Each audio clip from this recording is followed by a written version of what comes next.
Hello, नमस्कार. मी पूजा आपली अगदी मनापासून स्वागत करते. एका नवीन व्हिडिओ ब्लॉगमध्ये स्वामींचे नाव घेऊन ब्लॉगला करते आहे सुरुवात.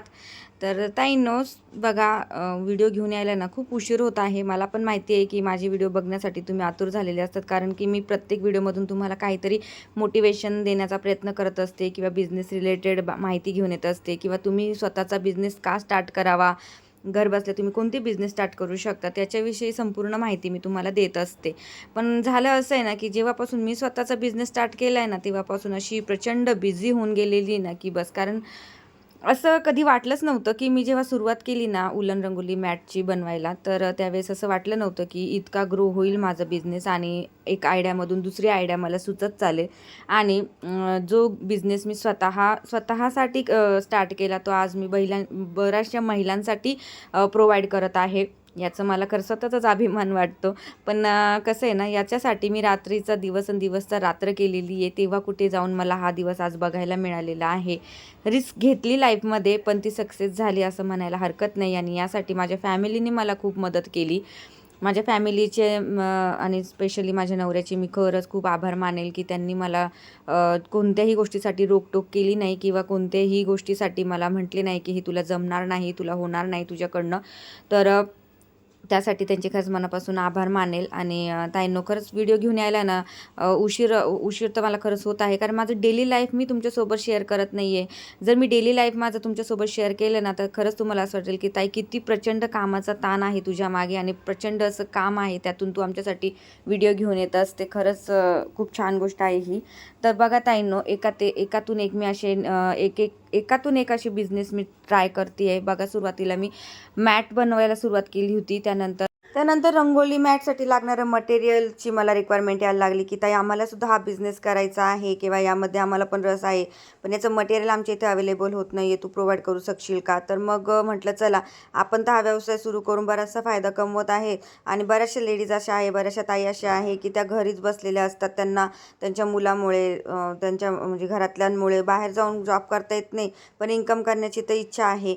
मग त्यांच्यासाठी आपण स्मॉल किट तयार केले आणि त्यांचा स्वतःचा बिझनेस स्टार्टअप करण्यासाठी थोडी छोटीशी का होईना माझ्याकडनं मी त्यांना हेल्प करायला लागले.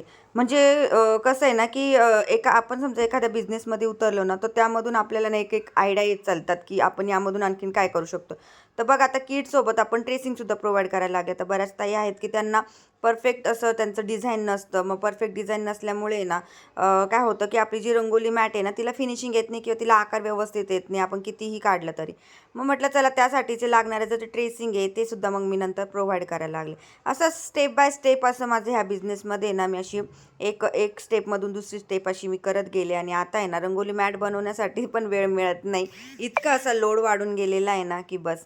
तर ताईंनो, अजूनही तुम्ही जर वाट बघत असाल, अजूनही तुम्ही विचार करत असाल, की ताई कसं करायचं, काय करायचं, होईल का? तर होईल का? नाही होणारच. याच तुम्ही विचाराने बिझनेस स्टार्ट करा. म्हणजे रिस्क घेतली. ॲक्च्युली मी रिस्कच म्हणेल. मी सुद्धा तुमच्यासारखीच एक सामान्य साधारण घरातली गृहिणी आहे, जी ₹1 खर्च करायला सुद्धा खूप विचार करते. पण सुरुवातीला मी हा बिझनेस फक्त ₹2,000 स्टार्टिंग केला होता. म्हणजे ₹2,000 इन्व्हेस्टमेंट करून हा बिझनेस मी स्टार्ट केला होता. आता तुम्ही बघा,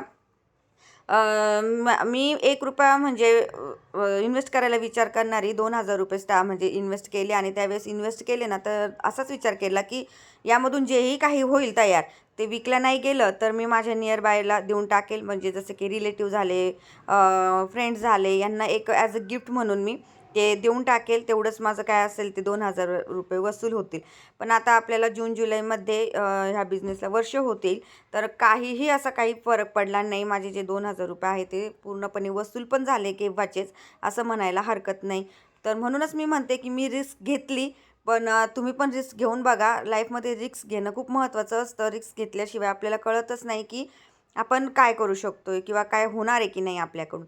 तसंच बघा, आता दुसरं म्हणजे उलन रंगोलीसोबत आता आपण आहे ना, ज्या ट्रेंडमध्ये असणारे पाईप क्लीनर आहे ना, ते सुद्धा आता मी सेल करायला लागले. कसं आहे ना, आपण ज्या गोष्टीमध्ये उतरलो, ज्या व्यवसायामध्ये उतरलो ना, त्याच्या रिलेटेड आहे ना, आपल्याला भरपूरसं असं आहे ना, काय म्हणता, हे मिळत असतं, आयडियाज मिळत असतात. आता ट्रेंडिंग काय चालू आहे. आणि इन्स्टाचं आणि यूट्यूबचं म्हणाल ना, यूट्यूबचं तर नाही पण इन्स्टाचं म्हणाल ना, तर इन्स्टावरती ना आपण जे सर्च करू त्याच्या रिलेटेडच आपल्याला येत असतं. किंवा आपण साधं फोनवर जरी बोललो ना, जी गोष्ट की त्याच्याच रिलेटेड आपल्याला व्हिडिओज ह्या येत असतात. कोणी नोट केलं असेल तर बघा तुम्ही.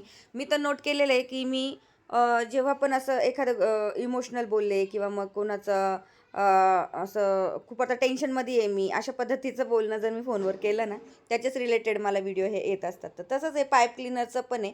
पाईप क्लीनरचं सुद्धा आता बघा उलन रंगोलीचं जेव्हा मी व्हिडिओज वगैरे बनवायला घेते, एडिटिंग करायला बसते, तेव्हा ट्रेंडिंग सॉन्ग वगैरे लावण्यासाठी जेव्हा सर्च केलं, तेव्हा मला हे पाईप क्लीनरचं सुद्धा दिसलं. तर म्हटलं अरे हे पण काहीतरी नवीन दिसतंय. माझ्यासाठी ते नवीन होतं ॲक्च्युली. आता मला माहीत नाही पाईप क्लीनर मार्केटला येऊन आणि याच्यामध्ये बिझनेस करून किती वर्ष झाले किंवा किती महिने झाले किंवा किती दिवस झाले हे मला काही आयडिया नाही आहे. पण माझ्यासाठी हे पाईप क्लीनर एक नवीन होतं काहीतरी. म्हणून मग मी आहे ना म्हटलं चला हे सुद्धा आपण सेल करूया. लगेच मार्केटला गेले, सर्च केलं कुठे मिळतंय, काय मिळतंय, किती रिझनेबल रेटमध्ये मिळतंय, आपल्याला ताईंना द्यायला परवडेल की नाही परवडेल ह्याचं सर्चिंग केलं लगेच आणि थोडासा का होईना सुरुवातीला मटेरियल आणलं, त्याची ॲड केली आणि आता तुम्ही बघू शकता एकच ॲड केली पण मला त्याच्याबद्दलच्या भरपूर साऱ्या अशा ऑर्डर्स मिळायला लागल्या. तर आता इथे मी काय केलं रिस्क घेतली बरोबर. आता मला याची तर आयडिया नव्हती ना, की हे कितपत चालणार आहे किंवा याचं ट्रेंड आहे की नाही किंवा काय म्हणतात हे जाणार की नाही जाणार मटेरियल. पण याच्यामध्ये सुद्धा मी छोटी-मोठी इन्व्हेस्टमेंट केली आणि रिस्क घेतली. सगळ्यात महत्त्वाचं तर आजच्या थंबनेलवर तुम्ही बघितलंच असणार आहे, की खूप मोठी रिस्क घेतली म्हणून असं. बघूया अजून काय थंबनेल टाकते माहिती नाही. तर रिस्क घेतली आणि सक्सेस झाली. तुम्ही बघू शकता आता की 1 ना 2 चांगल्या मला एकाच वेळेस 5 ते 6 ऑर्डर आपल्या पाईप क्लीनरच्या सुद्धा मिळाल्या आहे.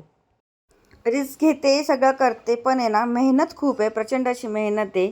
आता तुम्ही बघू शकता इथे शॉर्ट व्हिडिओमध्ये सुद्धा मी शेअर केलेलं आहे, की पोस्ट ऑफिसमध्ये आल्यानंतर पण आहे ना प्रचंड अशी रांग असते. 2 ते 3 तास इथे निघून जात असतात माझे. पण कसं आहे एखाद्या व्यवसायाची सुरुवात केली ना, तर त्याच्यामध्ये मेहनत तर ही आलीच. मेहनतीशिवाय पर्याय नसतो. पण फक्त कधी-कधी काय होऊन जातं ना, की ज्या ताई म्हणतात ना, की "ताई पार्सल लवकर दे, ताई पार्सल लवकर दे." तर तिथे ना हा प्रॉब्लेम मला येतो, की पोस्टानेच मी सगळ्या माझ्या ज्या कुरिअर आहे ते सेंड करत असते. कारण माझ्या इथून आहे ना प्रायव्हेट कुरिअर लांब तर आहेच आहे. पण प्रायव्हेट कुरिअरमध्ये सगळ्याच प्रकारचे पिनकोड घेतले जातात असं नाही आहे ना. त्यामुळे मग मला पोस्ट ऑफिसमध्येच जाऊन मला सगळे कुरिअर हे करावे लागतात. कारण बरेचसे मला जे पार्सल आहेत ना, तर ते खेडेगावातून जास्त असतात आणि कुरिअरमध्ये ना पिनकोड जे कुरिअरमध्ये प्रायव्हेट जे कुरिअर असतात तिथे पिनकोड खेडेगावातले जास्त घेतले जात नाही. त्यामुळे मग मला पोस्टच बेटर वाटतं आणि पोस्टामध्येच मी येत असते. पण इथे आल्यानंतर पण प्रचंड अशी गर्दी असते. इथे 2 ते 3 तास निघून जात असतात. त्यानंतर एखादं पॅकेजिंग असेल, पॅकेजिंगला सुद्धा ऑलमोस्ट असं दिसायला आहे ना, दिसतं बरं का. म्हणजे मी स्वतः विचार करते बरं का, किती वेळ लागणार आहे पॅकेजिंगला? जाऊ दे 7-8 पॅकेजिंग तर आहे, पण असं नाही. त्याचा ॲड्रेस लिहिणं, ॲड्रेस लिहून झाल्यानंतर त्या ताईंची पुन्हा हिस्ट्री चेक करणं, की ह्या ताईंची काय रिक्वायरमेंट होती, कोणते कलर होते, किती स्टिक होत्या, किती म्हणजे आपलं जे किट आहे ना, त्या किटमध्ये तर मी जे प्रोव्हाईड करते तेच, पण त्याच्या व्यतिरिक्त सिंगल मटेरियलसुद्धा आपण प्रोव्हाईड करत असतो ना, तर ते सिंगल मटेरियल प्रोव्हाईड करण्यासाठी पुन्हा सगळी मला हिस्ट्री चेक करावी लागते. आता तुम्ही म्हणाल हिस्ट्री का चेक करावी लागते? तर बघा ताईंनो, एखाद्या ताईचं सिंगल मटेरियल असेल ते मी तर लिहून ठेवू शकते. पण जे डिझाईन असतात ना, तर त्या डिझाईन तर मी लिहून ठेवू शकत नाही ना, की ह्या ताईची ही डिझाईन होती, ती डिझाईन होती, उंबरठापट्टी होती. काय उंबरठापट्टी जरी म्हटलं तर 17 ते 7 किती साऱ्या प्रकारच्या उंबरठापट्टी आहे. त्यामधून कोणती उंबरठापट्टी ताईंना लागत होती बरं, किती लागत होत्या, हे सगळं हिस्ट्री जी असते ती पूर्ण चॅटिंगमध्येच असते आणि मला ती पूर्ण चॅटिंग म्हणजे सर्च करावी लागते. यावरती जर काही उपाय असेल तर तुम्ही मला सांगा, की माझं हे काम आणखीन शॉर्टकटमध्ये मी कसं करू शकते, की ताई तू अशा-अशा पद्धतीने तुझं काम शॉर्टकटमध्ये करू शकते. तर बघा आता गाडी शिकल्यापासून तर आहे ना, खरंच मी आता स्वतः म्हणजे जायला लागलेली आहे. म्हणजे पार्सल करण्यासाठी. आजच्या व्हिडिओमधून मला ताईंना तुम्हाला फक्त इतकंच सांगणं आहे, की एखाद्या स्त्रीने जर ठरवलं तर ती काहीही करू शकते. आज म्हणजे मी एकदम लहानपणापासून विचार करत होते, की माझ्याकडे गाडी असावी, मला गाडी यावी आणि ते स्वप्न माझा हा बिझनेस स्टार्टअप करण्याच्या 2 महिन्यापूर्वीच कंप्लीट झालं होतं आणि मी लगेच रिस्क घेऊन गाडीसुद्धा शिकले, जेणेकरून माझ्या मिस्टरांवरती मला डिपेंड नको राहायला.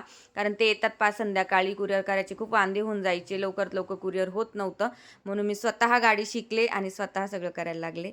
कारण मला कळून चुकलं होतं, की प्रत्येक गोष्टीसाठी नवऱ्यावर डिपेंड राहणं म्हणजे जरा कठीणच आहे. कारण ते त्यांना सुद्धा त्यांचा जॉब आहे. जॉब सांभाळून ते माझ्या बिझनेससाठी थोडीफार हेल्प करतात. तेच खूप म्हणजे मोठी गोष्ट आहे. त्यामुळे म्हटलं चला आता गाडी तर घेतलीच आहे ना, तर तिचा उपयोग अशासाठी होऊ शकतो. तर ताईंनो आजच्या व्हिडिओमधून फक्त इतकंच सांगायचं आहे, की लाईफमध्ये रिस्क घ्या.